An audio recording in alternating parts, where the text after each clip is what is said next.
How to get a 7 band in IELTS writing. Myself Ashwin and I am one of the language trainers at B-GHUD. So, ഒരുപാട് കുട്ടികൾ ഞങ്ങളോട് request ചെയ്യുന്നുണ്ടായിരുന്നു IELTSന്റെ videos വളരെ കുറവാണ്. So ആ ഒരു റിക്വസ്റ്റ് ഞങ്ങൾ കണക്കിലെടുത്ത് ഇന്ന് മുതൽ ഒരു സീരീസ് ഓഫ് വീഡിയോസ് സ്റ്റാർട്ട് ചെയ്യാനാണ് പ്ലാൻ. സോ ഇന്നത്തെ നമ്മൾ ചെയ്യാൻ പോകുന്ന വീഡിയോ എന്ന് വെച്ചാൽ എങ്ങനെയാണ് നമുക്ക് IELTS റൈറ്റിംഗിൽ നല്ലൊരു സ്കോർ ദാറ്റ് ഇസ് 7 ബാൻഡിലോട്ട് എങ്ങനെ എത്തിക്കാം എന്നുള്ളത്. So let us not waste time and move on to the topic. So പല കുട്ടികളും പറയുന്ന ഒരു കൺസേൺ എന്ന് വെച്ചാൽ when they get the results they say that they get the required score for all modules except writing. So അവർ പറയുന്നതെന്ന് വെച്ചാൽ reading വരുമ്പോൾ അവർക്ക് 9 കിട്ടുന്നു, ലിസണിങ്ങിന് 7 കിട്ടുന്നു, സ്പീക്കിങ്ങിന് 7 കിട്ടുന്നു, പക്ഷേ റൈറ്റിംഗ് വരുമ്പോൾ they get only 6.5. So where did that 0.5 go? So അതിൻ്റെ റീസൺ ആണ് നമ്മൾ ഇന്നിവിടെ എക്സ്പ്ലെയിൻ ചെയ്യാൻ പോകുന്നത്. One of the important reasons why students score less in IELTS writing is because they deviate from scope of an essay. എന്താണ് scope of N essay? എല്ലാ IELTS essay ക്വസ്റ്റ്യൻസിനും examiners ഒരു boundary set ചെയ്തിട്ടുണ്ട്. ഈ ബൗണ്ടറിയിൽ നിന്ന് നമ്മൾ deviate ചെയ്ത് പോകുമ്പോഴാണ് scope of N essay എന്നുള്ള കേസിൽ നിന്ന് നമുക്ക് മാർക്ക് കുറയുന്നത്. സോ എല്ലാ കുട്ടികളും ഇതിനൊരു ഇമ്പോർട്ടൻസ് കൊടുക്കാത്തത് കൊണ്ടാണ് അവർക്ക് IELTSൽ 6.5 അല്ലെങ്കിൽ അതിന് താഴെയുള്ള സ്കോറുകൾ അവർക്ക് കിട്ടുന്നത്. സോ സ്കോപ്പ് എന്നുള്ളത് എസ്സേയിൽ വളരെ ഇമ്പോർട്ടൻ്റ് ആയിട്ടുള്ള ഒരു കാര്യമാണ്. And I will explain that with an example. Does tourism bring benefits to developing nations? എന്താണ് ഈ എസ്സേ ക്വസ്റ്റ്യനിലുള്ള scope? So when we consider the scope of this question, examiners set ചെയ്തേക്കുന്ന ഒരു ബൗണ്ടറി എന്ന് വെച്ചാൽ ഡെവലപ്പിംഗ് നേഷൻസിനെ കുറിച്ച് മാത്രമേ നമുക്കിവിടെ മെൻഷൻ ചെയ്യാൻ പറ്റത്തുള്ളൂ.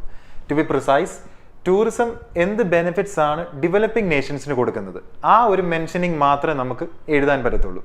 So if A student rights about the benefits of tourism in Nations or any nation, that does not come under developing nations.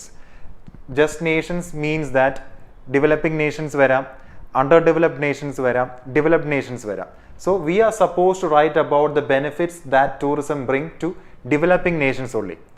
Another case is tourismത്തിന്റെ advantages മാത്രവും നമുക്ക് എഴുതാൻ പറ്റത്തില്ല. ജസ്റ്റ് advantages മെൻഷൻ ചെയ്യുന്നു പോകുന്നതിനാണ് generalization എന്ന് പറയുന്നത്. So when we write an essay based on this question, we can write about the advantages of tourism in developing nations only. അതാണ് ആ ഒരു essay ക്വസ്റ്റ്യൻ്റെ scope എന്ന് പറയുന്നത്. സോ എക്സാമിനേഴ്സ് ചെക്ക് ചെയ്യുന്നത് student എഴുതിയേക്കുന്നത് developing നേഷൻസിനെ കുറിച്ചാണോ എന്നുള്ളതാണ്. സോ അതിൻ്റെ വെളിയിൽ നമ്മൾ പോയി കഴിഞ്ഞാൽ നമുക്ക് കിട്ടുന്ന സ്കോറിനെ അത് ബാധിക്കും.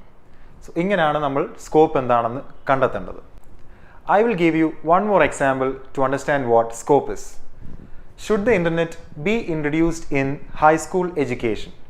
സോ ഈ ഒരു ക്വസ്റ്റ്യനിൽ എന്താണ് സ്കോപ്പ് എന്ന് പറയുന്നത്? സോ നമുക്ക് കണ്ടുപിടിക്കാൻ പറ്റുന്നതെന്ന് വെച്ചാൽ ഈ എക്സയിൽ എക്സാമിനേഴ്സ് സെറ്റ് ചെയ്തേക്കുന്ന ഒരു സ്കോപ്പ് ഹൈസ്കൂൾ എഡ്യൂക്കേഷനിൽ ഇൻ്റർനെറ്റ് ഇംപ്ലിമെൻറ്റ് ചെയ്യുന്നതിനെക്കുറിച്ച് മാത്രമേ നമുക്ക് എഴുതാൻ പറ്റത്തുള്ളൂ.